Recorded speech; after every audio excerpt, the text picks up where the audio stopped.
It was only a couple months ago that we saw, finally, after years and years of failure, terrible streaming shows, disastrous box office results for Marvel in the theaters, that finally everyone was forced to admit that something is wrong with Marvel. When the mainstream media actually decided, you know what, I guess it's okay. After we've been shitting on fans for 2 years for saying there's something wrong, I guess it's okay for us to say there's something wrong now too. And it was specifically the failure of the Marvels that really pushed all of this forward.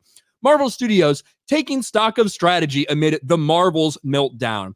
And this, I believe, the first article was in Vanity Fair or Variety, one or the other, that was just pages and pages long of all the problems, all the chaos going on inside the Marvel Cinematic Universe. Well, here we are a couple months later, and don't call it a reboot. We'd hate to have the idea of a reboot out there. Instead, we're going to call it a retooling. How Marvel is quietly retooling amid superhero fatigue. Again, superhero fatigue. I do think the idea of having a new superhero thing coming out every single week on a streaming service, or 4, 5, 6, 7 times a year at the box office, certainly there can be a saturation point.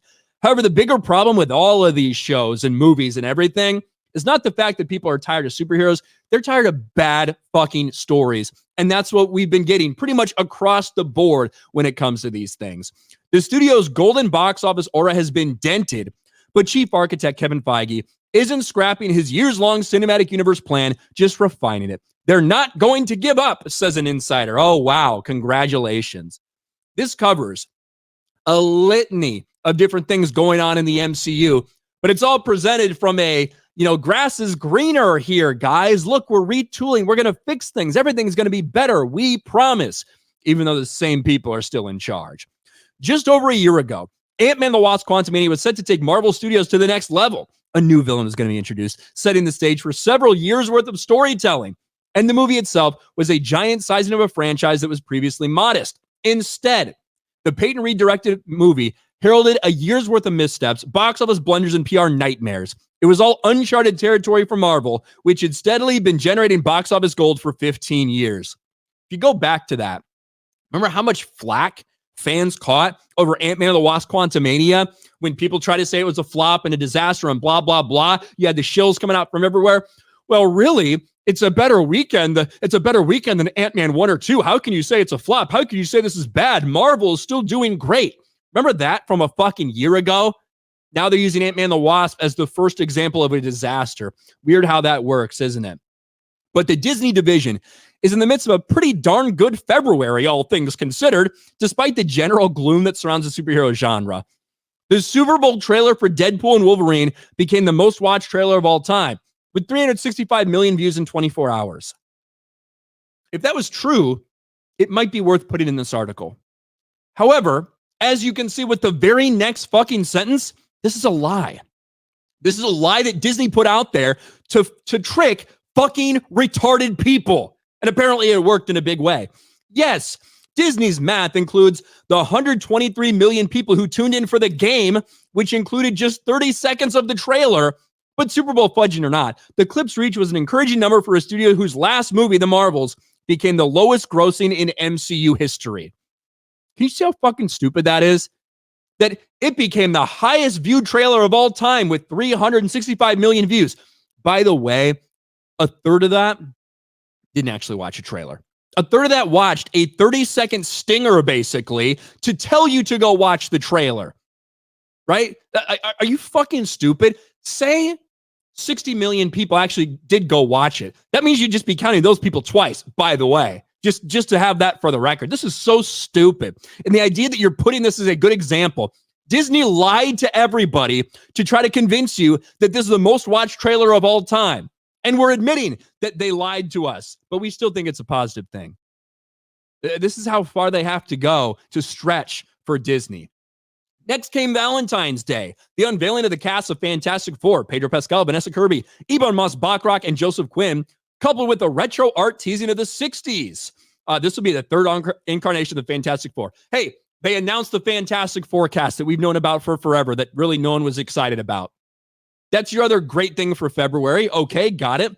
A day later, Marvel launched the trailer for X-Men 97, a revival of 90s cartoon that debuts in March. The trailer set an internal Disney record as the biggest launch of an animated series, ahead of other Marvel shows in any animated Star Wars series. So we don't know that number, but it set an internal record according to Disney, the same Disney that told you it set a Super Bowl record.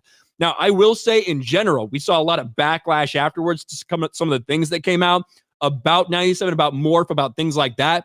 The trailer itself, I do think, was of all of these things, and I think it was fairly well received. I will say that just in general, without all the other stuff. These public-facing moves comes to studio boss Kevin Feige recalibrates the creative direction behind the scenes. Early in February, the company completed reshoots for Agatha Darkhold Diaries, which is on its third or fourth different name by now, the WandaVision spinoff that nobody wants and no one will watch. The company usually budgets 5 days of reshoots in the schedule, but the studio completed the work in just one, fueling a sunny outlook around the show internally, according to sources. Interesting. I guess, congratulations. We usually budget 5, but you only need 1 day to do any reshoots for something that's probably already been heavily retooled behind the scenes before this anyway. Congratulations for the show that, like Echo, absolutely no one is going to fucking watch. The studio also quietly hired Eric Pearson to polish the script for Fantastic Four. So another way to say that is, hey, the Fantastic Four script still needs a lot of fucking work. That could be a different way to say that. That might be how I would say something like that, which will shoot this summer in London. Pearson is a company stalwart who worked on Ragnarok and Black Widow and has a why the fuck did it do that? And has a reputation for taking projects over the finish line. Takes things over the finish line. Has a reputation for actually getting done what we hire him to do. That's better than a lot of other people in Marvel, I guess. Congratulations. The stakes for that movie are high, as the studio is still searching for characters and actors and carry its universe forward after the exits of Robert Downey Jr. and Chris Evans. Yeah, I'm sure Pedro Pascal's going to do that for you. Marvel also hired Joanna Kahlo, the showrunner of the acclaimed FX series The Bear, to work on the script for Thunderbolts, another movie that's been in production fucking hell. Another movie you have to do retools on the script for, that you're rewriting. That's another way to say this. The film will begin shooting in March in Atlanta. Her hiring adds a flair of prestige to the project, which stars Florence Pugh, according to a source who's read previous drafts, and centers on villains and anti-heroes going on missions that supposedly end with their deaths. Well, thanks for the spoiler, Hollywood Reporter. And then, of course, we know everything about Jonathan Majors. We already talked about this specifically in a separate video, but yes, after planning the entire future on Jonathan Majors as Kang, all the legal trouble, all the PR nightmares aside, he sucked. That character, that villain, fucking sucked. He sucked in Loki. He sucked in Ant-Man and the Wasp: Quantumania. He sucked in Loki Season 2. And now, even if Jonathan Majors hadn't got convicted and found guilty of all these things, even if that hadn't happened, you should have moved off the character because he fucking sucks. Well, yes, now they are. And officially, we found out that Avengers 5, the Kang Dynasty, will no longer be called that. And they're looking to pivot away from the character. On the TV side, Marvel's been reorganizing its operations to allow for greater control from showrunners. What little control did showrunners have anyway? You tell me showrunners, the people who are supposed to run the show, didn't have any creative freedom? That is a problem, isn't it? A move made after critical failure of the expensive Samuel L. Jackson spy series Secret Invasion, which was a nightmare, cost $250 million, whatever it was, and nobody fucking watched it. The focus is internal this year, says one insider of all the tinkering behind the scenes. Execs are not calling it a reboot or even a soft one, but more of a creative retooling. It's no secret that since Avengers Endgame, the company was asked to scale up in an unprecedented way. Yes, let's blame everything else on people that are not involved with Marvel Studios. Well, you know, Bob Chapek and Bob Iger, they really wanted a lot from us, so that's why we've been shoveling shit out the fucking door. Congratulations, Kevin Feige, continuing to pass the buck. Some of our studios lost a little focus. So the first step that we've taken is we've reduced volume, Iger said on February 7th. We've reduced output, particularly at Marvel, in order to ensure the films you're making can be even better. Well, congratulations. What do we have on tap? Captain America: New World Order, which is getting completely and totally reshot. We know about that. That's what they talk about next. Iger touted Captain America 4 as among the 2025 Disney releases he was most excited for. He did not mention Blade, which is probably going to get fucking delayed until 2026 again.